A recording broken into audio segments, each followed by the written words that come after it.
Welcome to the Proceedings podcast. I'm Bill Hamblett, the editor-in-chief at the U.S. Naval Institute.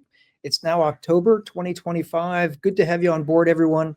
This episode is brought to you by Booz Allen. Booz Allen delivers outcomes with speed for the nation's most critical defense priorities. Work with solution engineers who use AI, cyber, and quantum to help warfighters collaborate faster with allies and partners from the open seas to the edge of space. Learn more at boozallen.com/defense. Mark your calendar for the Naval Institute and the Naval Academy's annual Applied History Conference coming up on Wednesday, 15 October, here at the Jack C. Taylor Conference Center at the Naval Institute, and also broadcast live online. This year's conference is titled Dominance Through Disruption, the Evolving Military Advantage. It'll examine key historical inflection points where disruptive military innovations gave the United States a strategic advantage while also exploring the disruptive capabilities that are shaping modern warfare and their potential to redefine the future of conflict. For more information, you can go to usni.org/events. Okay, let's get to our guests today. Joining me are Commander Greg Cotten and Captain Gard Clark. They're both U.S. Navy retired, and they're the authors of an article in the October issue of Proceedings that's titled A Commercial Paradigm for Submarine Rescue. Gard and Greg, welcome to the show. Thank you very much for having me here. All right, so first, just tell our listeners about yourselves. You're both submarine officers in the Navy. You've done some really interesting work since your retirements from the Navy. I'll start with Gard. Well, I served about 31 years in the Navy, if I count the 4 years at the Naval Academy. Was privileged to command USS Dallas for 3.5 years and do 2 overseas deployments with the dry deck shelter that holds the SEAL delivery vehicle, which is a wet submersible. That started my exposure to this idea of mini submersibles under the water and all the things that went on with that. Following my command tour, I was the major program manager for PMS 399, which is the Special Operations Forces, or was. It's been combined with another program office at this point. It was the Special Operations Forces Undersea Mobility Program Office. And I was responsible for Navy dry submersibles and also all of the Scopus certification deep submergence systems hardware on the large submarines, including the dry deck shelter that houses the SEAL delivery vehicles on Virginia class, formerly on Los Angeles class, and also on the Trident submarines. Following my retirement from the Navy, I joined Teledyne Brown Engineering, who's actually the designer and builder of the follow-on to the SEAL delivery vehicle, known as the Shallow Water Combat Submersible, and maintain my involvement in the mini submarine or submersible arena as co-chair of the Marine Technology Society Submarine Committee. And it's in that function where I became involved with a lot of the commercial submarine, mini submarine owners and operators, and I continue in that to this day as executive director of the World Submarine Organization. Deputy executive director, sorry. Wow, that's pretty cool. So you commanded the Dallas. What years did you have commanded Dallas, which was, many of our listeners know, famous for its role in the hunt for Red October, of course? It was a little bit after Sean Connery had gotten off, but 2003 to 2007, we did 2 Indian Ocean, Mediterranean, Indian Ocean, Middle East deployments. Wow, that's awesome. Greg, tell us about yourself. Yep, sure. If we're going to add in the Naval Academy, I'm at about 31 years also. And I was able to leverage what I would consider a non-traditional career path with a section of reserve time in the middle. I was able to go to dive school before I went to nuclear power school. Went off in the reserves. I was able to get a fellowship from the Department of Energy and get a master's and PhD in chemical engineering, and then come back and teach at the Naval Academy for about 6 years. Which I think is probably many graduates' desire. And it was a lot of fun to pay it forward, if you will. Then went back to the fleet as executive officer of then Deep Submergence Unit, where we were operating DSR V1 Mystic, and we were in the process of bringing on the replacement system called the Submarine Rescue Diving and Recompression System, SRDRS, which is mentioned in our paper. So as XO, I got to participate in the commissioning and material and crew search for that, which I think anybody that's done new construction will know a lot about. And it's a pretty challenging but rewarding tour for an executive officer.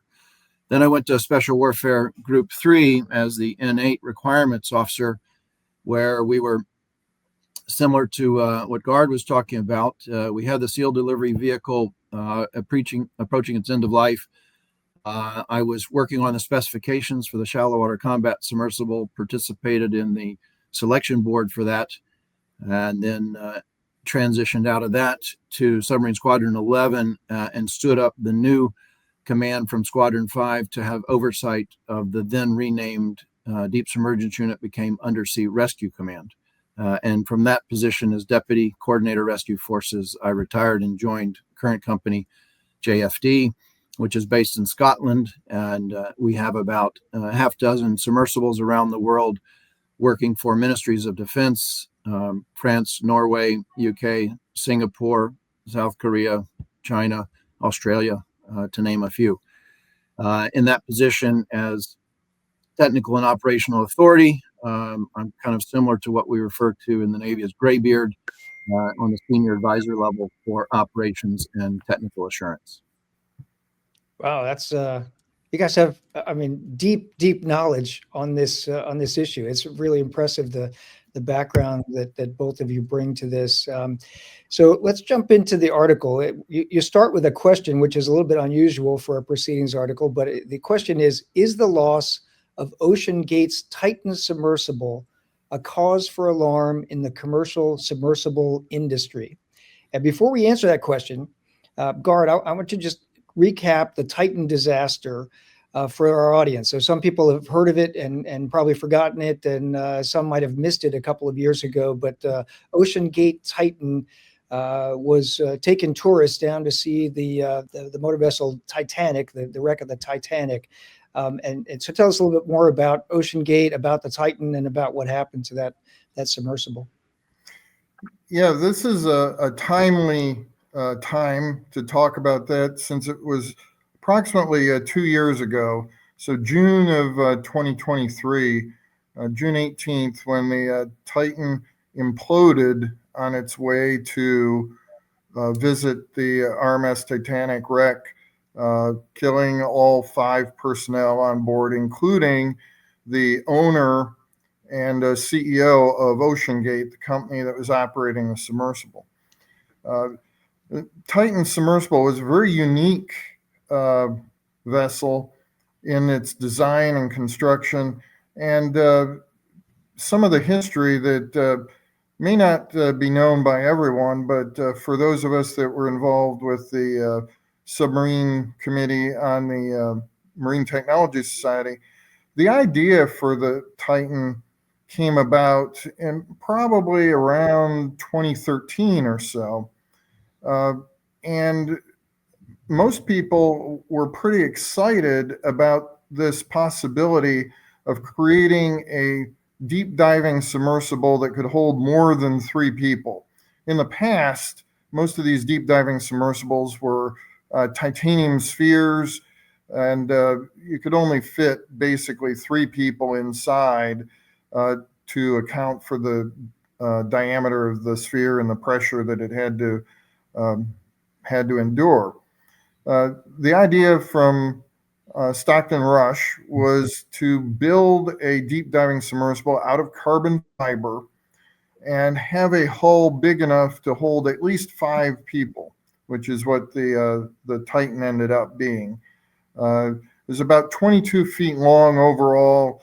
The passenger compartment was about 8 feet long, and that 8-foot long pressure vessel was made from carbon fiber with 2 titanium end bells, one on each end, the forward one with a viewing window, and it was a large viewing window, so more than one person could look out from the submersible as it was diving.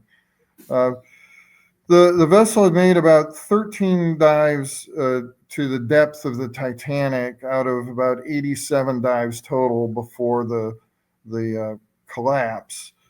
And it was challenging in the development and testing, which we realized as members of the Submarine Committee.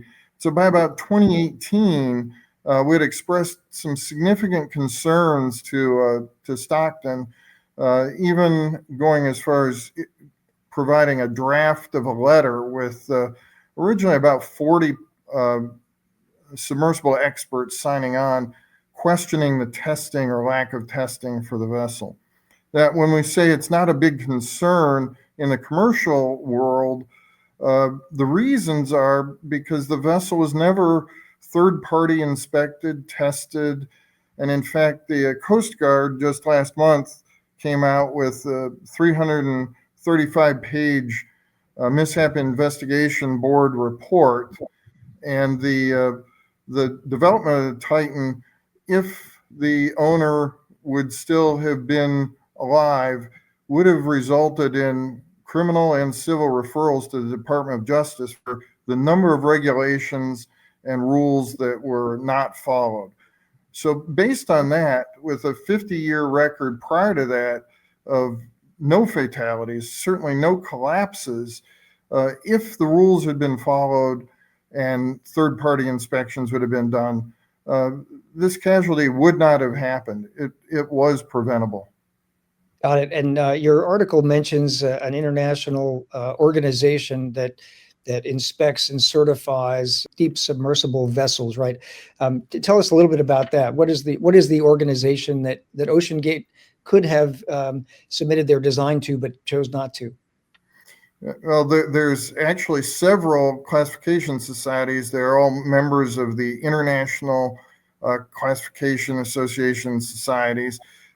In fact, OceanGate at one point had said that they were building the vessel to one of the classification societies, DNV's standards, and DNV disclaimed that, and that was not the case. But there's multiple societies, including the American Bureau of Shipping in the United States and several other state governed bodies that do third-party certifications.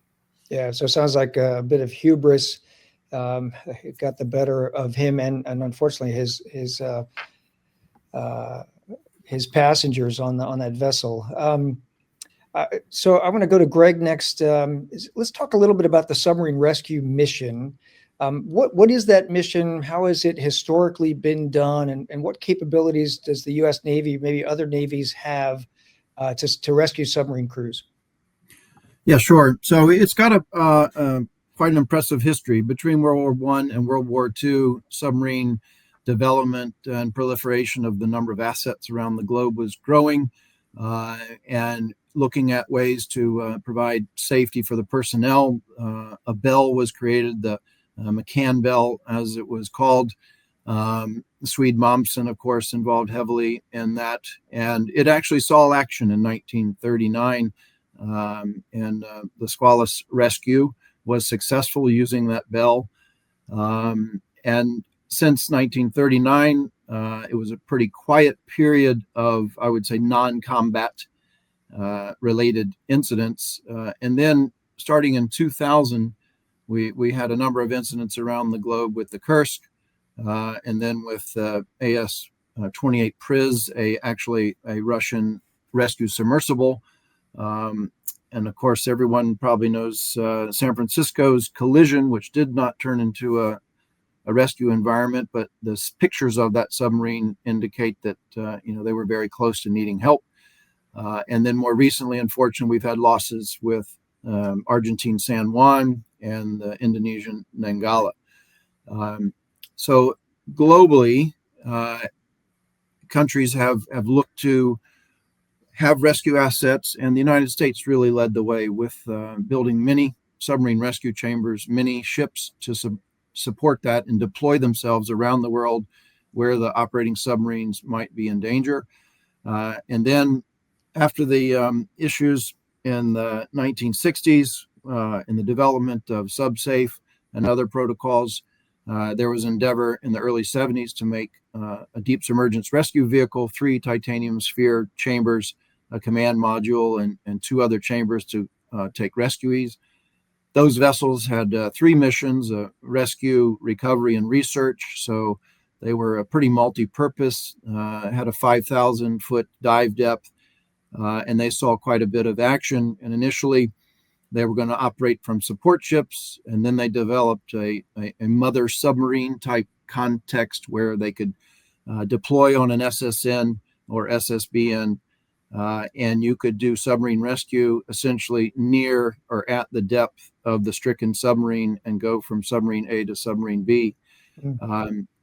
Over time, those number of mother submarines that were available in the fleet diminished, and the Navy went back to a surface applied system based in Norfolk and San Diego, and then that brought on the idea that they were pretty limited in their ability to sail to the need, and the requirements came up for a deployable system. And in 2008, initial operating capability was delivered with the submarine rescue diving and recompression system, which was a flyaway capable system that could go on a vessel of opportunity in short order.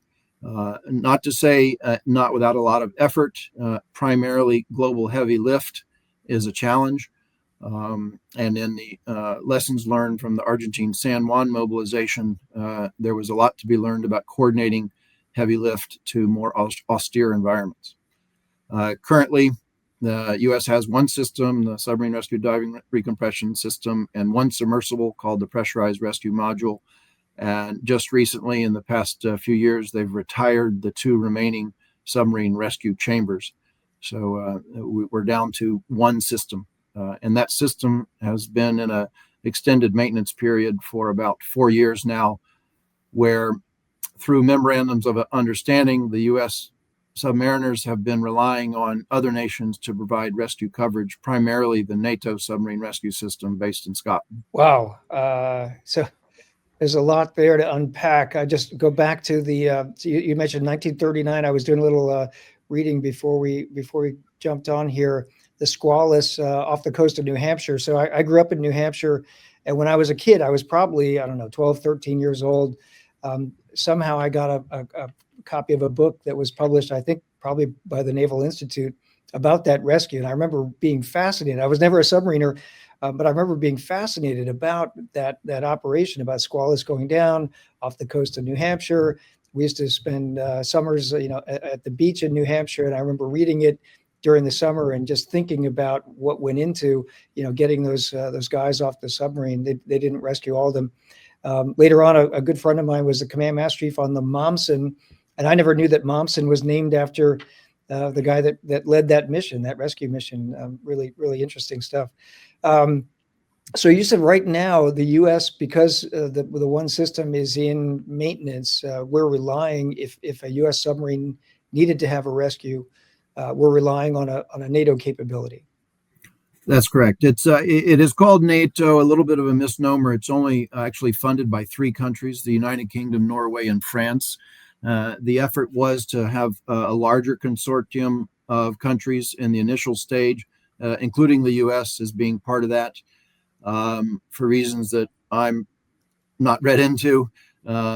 Some countries opted out. The United States opted to go with their own system, and so that's where it ended up. So, Gard, back to you with the next question. So is the loss of the Titan a cause for alarm? And with that, should the Navy avoid commercial submarine rescue options because of what happened with the Titan? Well, certainly the loss of the Titan was a tragedy. However, as I mentioned, it was an avoidable tragedy. And even in the commercial world and some of these rescue vehicles that are used internationally are basically commercial vehicles or commercially operated and maintained. When the rules are followed, and the rules do exist, and they had been followed for years and improved and modified as new technologies come along. The Titan was definitely an outlier with an owner that admittedly would talk about breaking rules, and you have to break rules to innovate. And that's not necessarily true. The systems are in place to evaluate all these new technologies. They just weren't used. And so, to answer the question, no, it shouldn't be a cause for alarm to look at using commercial standards. And Greg and I have talked in the past. I wish that the Navy would have multiple rescue systems and multiple vehicles and multiple ways to rescue submariners in distress available. But I grew up in the Navy of the 1980s, and we had 4 battleships and a 600-ship Navy, and I wish we had that too. And so, especially when we have such a limited capability, I think we should be able to look at commercial technologies and commercial systems and commercial certifications as a completely safe way to do business. Yeah, I want to go back. Greg, you mentioned that I think you said the DSRV had the ability to go down to a depth of about 5,000 feet to do a, to link up with a submarine stricken on the bottom of the ocean and rescue people. So I want to ask 2 questions related to that. So one is, if you can reach 5,000 feet of depth, we all know that the parts of the ocean are much deeper than that. Marianas Trench is 36,000 feet or something. But if you can reach a depth of 5,000 feet, what percentage of the global ocean will that encompass? So, can you actually rescue submarines from 80%, 70%, 90% of the world ocean at a depth of 5,000 feet? Yeah, sure, Bill. So I mentioned earlier the DSRV really had 3 missions in the beginning: research, recovery, and rescue. And that envelope down to 5,000 really covered only 2 of those, and that was research and recovery. The viability of a crush depth submarine, not to get any classification capabilities, but the globe settled on about 610 meters or 2,000 feet as the likely maximum for a viable hull to still be intact. So now if we back that depth up to 2,000, we get a little bit more surface area, but still, if I have a graphic I could show, it is basically a pencil width line around most of the land masses, very, very small.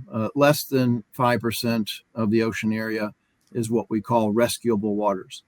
Now, there's been a big transition from Cold War times to where we are now. 2 major things have happened. A lot more countries are in the submarine game, and we're much more littoral operating instead of mid-ocean as we were in the Cold War. So I think submarines are spending more time in that less than 5% area than maybe they were 30, 40 years ago. So I remember the Kursk. She sank in what it was 500 feet or less, right? It was very, very rescuable waters. That was the Russian Oscar II guided missile submarine that sank in the year 2000, I think, and Putin was relatively new in power at the time. And then a few years later, I was the naval attaché in Moscow when you mentioned the AS-28 Prise, which was a 7-man submersible, which got stuck at a water depth of I think about 400 or 500 feet off the coast of Kamchatka. So again, in that pencil line, you would draw around the littorals of nations. And for that rescue, the U.S. and the Great Britain they didn't send a DSRV type vehicle because we couldn't get there fast enough with that sort of a thing. So they sent robotic unmanned vehicles that just went down and cut away the nets that had trapped the AS-28 on the ocean floor.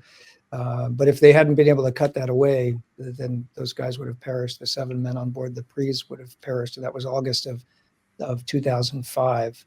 Yeah, so interesting. Just a very, very small percentage of the Yeah, world's ocean. the one exception, of course, is the South China Sea, which is a lot of rescuable water in that. And, Sure. it doesn't take anybody to read a headline to know that there's a lot of submarine action in that area. Yeah, right. So over to Gard, last question. So the article ends with a Navy SEAL truism. 2 is 1 and 1 is none. And you mentioned this a few minutes ago, but just explain that saying and how it applies to submarine rescue. Yeah, the SEALs have a lot of great sayings. And again, I was privileged both as XO on the USS Norfolk. We were called a C sub or a SEAL sub, where we did lock-in, lock-out operations with the SEALs. And then certainly on the Dallas, one of our primary missions was to deploy the SEAL delivery vehicles. And the idea that 2 is 1 and 1 is none, it just refers to not having a backup capability. So if anything goes wrong with your single capability, then you have no capability. And so for most missions, the SEALs would always have alternative systems or alternative processes or procedures or equipment, so that if that one thing went wrong, you could still carry out your mission. That definitely applies to submarine rescue capability. Writ large, internationally, there are backup systems, as Greg mentioned, where currently the U.S. does not have that capability, and we have allies that are willing and able to provide that. However, only having a single system of anything is a recipe for tempting fate. Yeah, I'm reminded when in August of 2005, when I was at the U.S. Embassy in Moscow, and the phone rang, and it was the director of operations of the main Navy staff calling directly to ask if the U.S. Navy could assist in the rescue of the AS-28 off the coast of Kamchatka. I quickly learned a lot about this world of submarine rescue, and one of the things I learned that day was this thing called Ice Merlo, right? The International Submarine Rescue League. Does that still exist, and is it still in Norfolk? And is it, one of you mentioned that there are more countries that have submarines now, and are most of the countries that have submarines around the world, are they part of that Ice Merlo organization? Yeah, Gard, if you mind, I can take that one.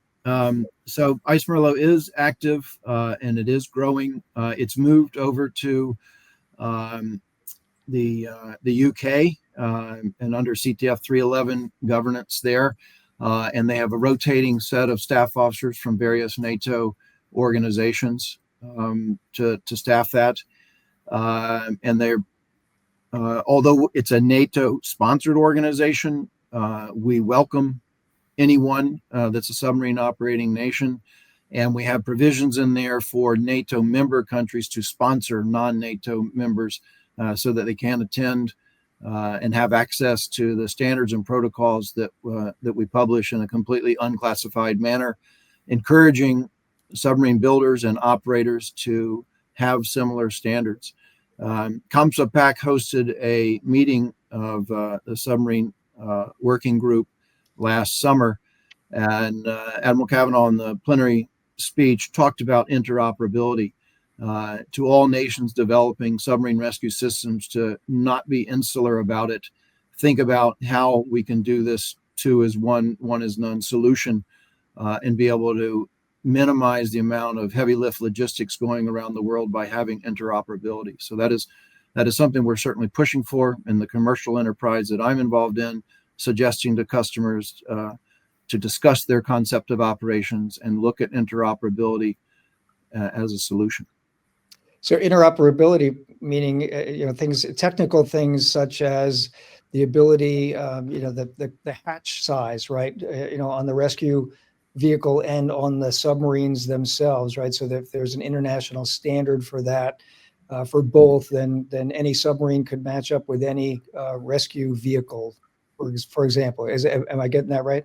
Yeah, 100%. Both on the bottom of the ocean and once you get up to the rescue vessel, when you might have to go into a hyperbaric treatment to be able to mate up to those systems as well and transfer the potentially saturated diver status into a recompression regime. Yeah, interesting. So we didn't talk much about one part of your article was really addresses cost, and that the Navy has had, just as it has with other shipbuilding programs, has had some significant cost overruns. And that was one of the things that your article, points out, is that, the ability to buy more capacity for a lower cost in the commercial sector is actually an attractive part of this idea, right? Did you want to either of you want to address that just real quickly? Yeah, I think what we're saying is it's definitely something that should be looked at and not discounted out of hand. I'd go back to my analogy of, if we had all the money in the world and we had a training and staffing pipeline that provided career paths for career operators for submarine rescue, I would really like to have that as a U.S. capability. However, if you look at the past 20 years, say at least, but even before that, there was some cyclic interest in submarine rescue, certainly following the loss of the Thresher and several other events where interest was heightened. However, in general, that is not something that's been sustained well.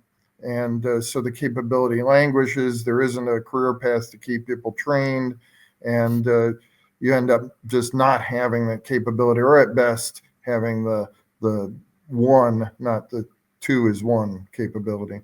Yeah, really good point. Any saved rounds before we sign off?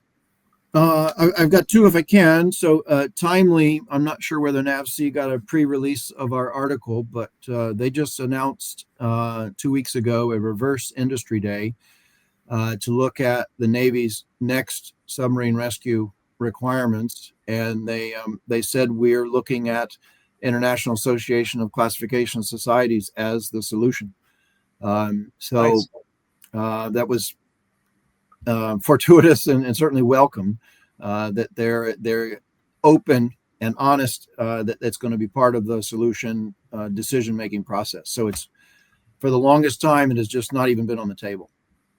And now it is. That's great. Yeah. What was your other saved round? Yeah, so this is straight from the Coast Guard Executive Summary on the Marine Accident Investigation Board. OceanGate was ultimately able to operate Titan completely outside of established deep sea protocols, which had historically contributed to a strong safety record for commercial submersibles. Yep. So stick with the rules. Follow the rules of physics and engineering, and get tested and be evaluated.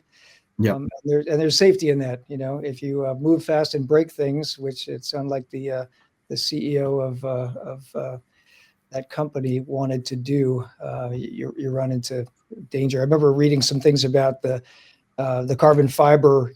After so many dives at deep depths, it started to flex and become stressed, and over time that just led to some weaknesses that were probably foreseeable in terms of mechanical science and material sciences. Yeah, I guess for my part, I'd like to hit once more on the international aspect. I think all navies have a lot of similarity in that, unlike maybe other branches of the service, we all have to go to sea. The ocean is the same for everyone. Doesn't matter, doesn't care what nationality you are. And I think that extends even further into the submarine community across nations. And so I think there is an opportunity, and maybe one of the rare ones in the world today, for international cooperation across all navies, and looking at different ways to standardize and homogenize rules and capabilities. I think is is a great way to support that. Yeah, that's a great point and a great way to wrap this up. I think, yeah, international standards and cooperation, particularly in areas where you can find common interests, is incredibly important. So that's a great foot stomper there. My guests today have been retired Navy submariners Gard, Clark, and Greg Cotten. Their article in the October issue of Proceedings is titled "A Commercial Paradigm for Submarine Rescue." Guys, thanks for writing for Proceedings and for being on the show today. Thank you. Thank you so much. Okay, a reminder, signed up for our Applied History Conference on 15 October. For more information and to register, go to usni.org/events. Hope to see you there. If you like the show, ring the bell, subscribe, tell a friend. And until next episode, remember, victory begins at the Naval Institute.